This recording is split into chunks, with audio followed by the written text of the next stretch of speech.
Hello students, আশা করি তোমরা সবাই ভালো আছো। তো আজকে আমরা তোমাদের অনুশীলনী 1.2 অঙ্কগুলো সমাধান করব।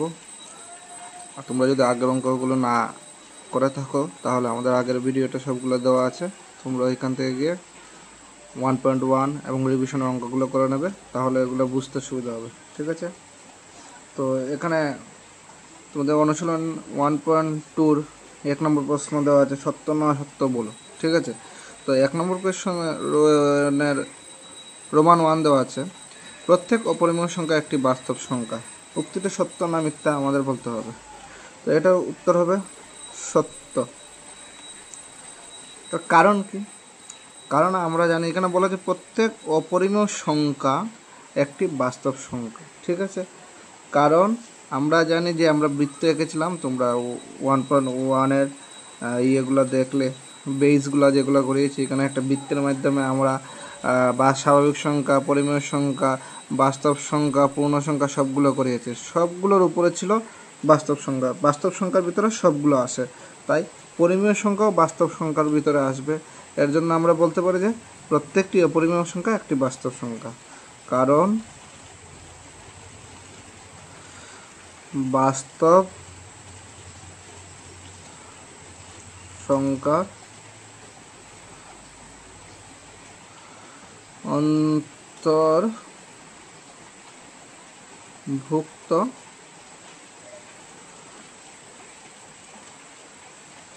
অপরিমেয় সংখ্যা। ঠিক আছে, 1 নম্বরটা হলো। এখন আমরা করব 2 নম্বরটা। তো 2 নম্বর প্রশ্ন বলা হয়েছে যে সংখ্যা রেখার প্রত্যেকটি বিন্দু √m আকার বিশিষ্ট, যেখানে m একটি স্বাভাবিক সংখ্যা, যেখানে m একটি স্বাভাবিক সংখ্যা।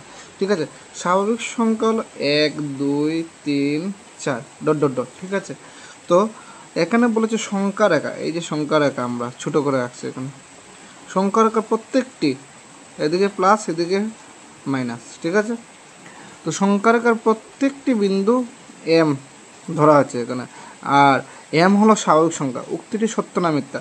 উক্তিটি হবে মিথ্যা, কারণ স্বাভাবিক সংখ্যা 1 2 3 4 থেকে শুরু, তো এটা প্লাস সাইডে যাবে। কিন্তু এখানে বললো তো আমাদের মাইনাসও আছে, সংখ্যা রেখা মাইনাসও আছে, কিন্তু এখানে যেহেতু বলো যে স্বাভাবিক সংখ্যা, স্বাভাবিক সংখ্যা কোনোদিন ঋণাত্মক হয় না, তাই এই উক্তিটি আমাদের কি হবে? অসত্য।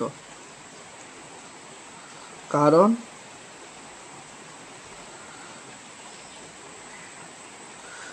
যদি m স্বাভাবিক সংখ্যা হয় তবে m কে ঋণাত্মক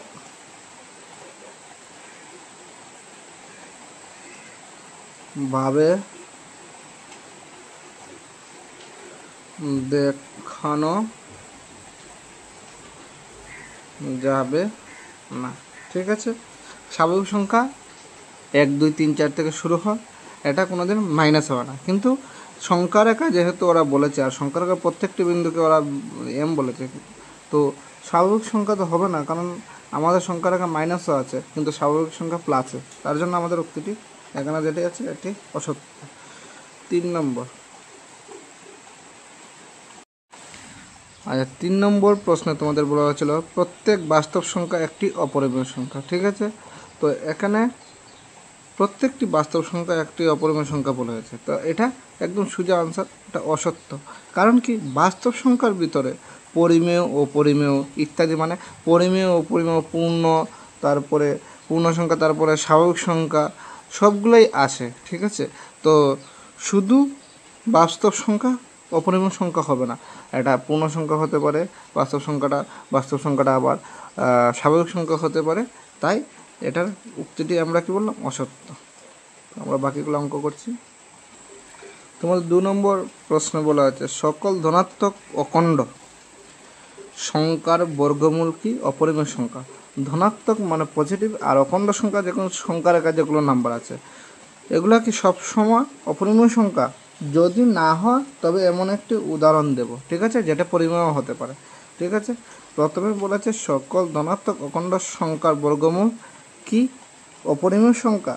তো এটার উত্তর হবে না, কারণ আমরা ধনাত্মক অখণ্ড সংখ্যার বর্গমূল পরিমেয় হতেও পারে, এখানে শুধু বলা আছে অপরিমেয়। তো আমরা কি একটা উদাহরণ দিচ্ছি, যেমন উদাহরণ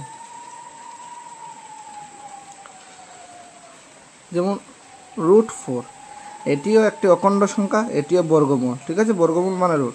ঠিক আছে, তো ওরা বলেছে এটা সবসময় অপরিমেয় সংখ্যা হবে, কিন্তু এটা রুট আমরা 4কে যদি ভাঙাই ভিতরে 2 × 2 অর্থাৎ 2, একটা 2 আর একটা রুটটা কেটে যাবে, তো এখানে থাকলো শুধু 2 আমরা p/q আকারে লিখতে পারি। ঠিক আছে, তো সকল ধনাত্মক অখণ্ড সংখ্যার বর্গমূল অপরিমেয় সংখ্যা নাও হতে পারে। 2 নম্বর। তো 3 নম্বর প্রশ্নে বলা আছে কিভাবে √5কে সংখ্যা রেখা নির্দেশ করা যায় দেখো। তো এর জন্য আমরা প্রথমে সংখ্যা রেখা একটা এঁকে নেব। ঠিক আছে, আমি এমনিতে আঁকছি, তোমরা সুন্দর করে স্কেল কম্পাস দিয়ে আসবে। ঠিক আছে, তো এটা মিডিলে আমরা 0 দিয়ে দিলাম। ঠিক আছে, এখন এদিকে -1 -2 এগুলো এক একটা একক। ঠিক আছে, মানে এক একটা ইউনিট, এক একটা মাপ। ঠিক আছে, 1 2। ঠিক আছে, আর এদিকে নিয়ে নিলাম আমি কি আর একটা নিয়ে নিলাম, আর নিতে হবে না, 3, এদিকে 3। ঠিক আছে, এখন আমরা এই 0 থেকে 2 একক নিলাম, নিয়ে একটি লাইন ড্র করলাম, ওই 1 আর 2 এতটুকু পর্যন্ত একটা লাইন ড্র করলাম, যেটাকে নাম দিলাম আমরা OB। ঠিক আছে, এখান থেকে আমরা 2 একক পর্যন্ত একটা মাপ নিয়ে এটার নাম দিয়েছি ORB। ঠিক সোজা করে, এটা তো 1 2, ওই 1 একক মাপ নিয়ে আমরা উপরের দিকে একটা উঠাবো, 90 ডিগ্রি রেখা একটা উঠাবো। ঠিক আছে, সোজা। তো এটা হবে, নাম দেব এই পয়েন্টের নাম A। ঠিক আছে, এখন আমরা ওই OA যুক্ত করব। ঠিক আছে, তারপরে আমরা লিখে নেই আগে, প্রথমে এখানে OA নিয়েছি আমরা, OB নিয়েছি 2 একক, আর BA নিয়েছি বা AB নিয়েছি 1 একক। ঠিক আছে, অতএব পাইথাগোরাসের সূত্র মতে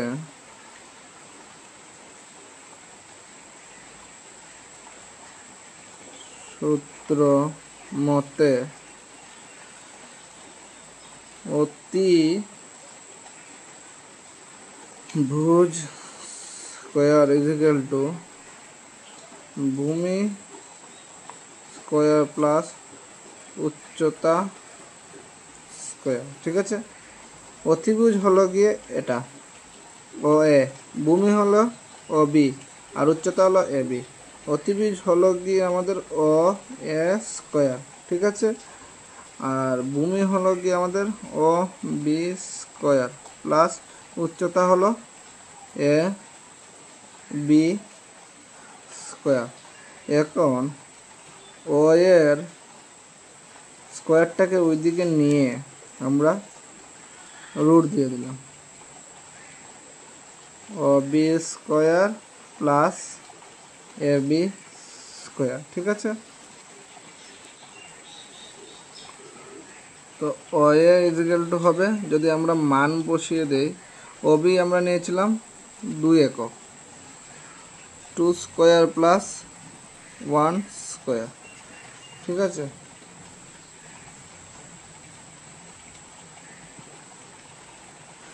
OA এইগুলো দাঁড়াবে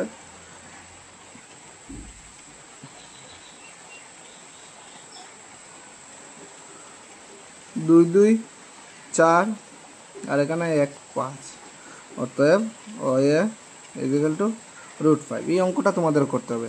আর চিত্রটা হবে গিয়ে তোমাদের, এখন তো আমরা অতটুকু করেছি, OB 2 একক, AB 1 একক, ঠিক আছে। তারপর অতিভুজ আমরা কি করলাম, সংযুক্ত করলাম। তারপর কম্পাসের কাঁটাটা এখানে বসে পেন্সিল দিয়ে এতটুকু পর্যন্ত মাপ নিয়ে একটা চাপ অঙ্কন করতে হবে এখান থেকে এরকম, ঠিক আছে।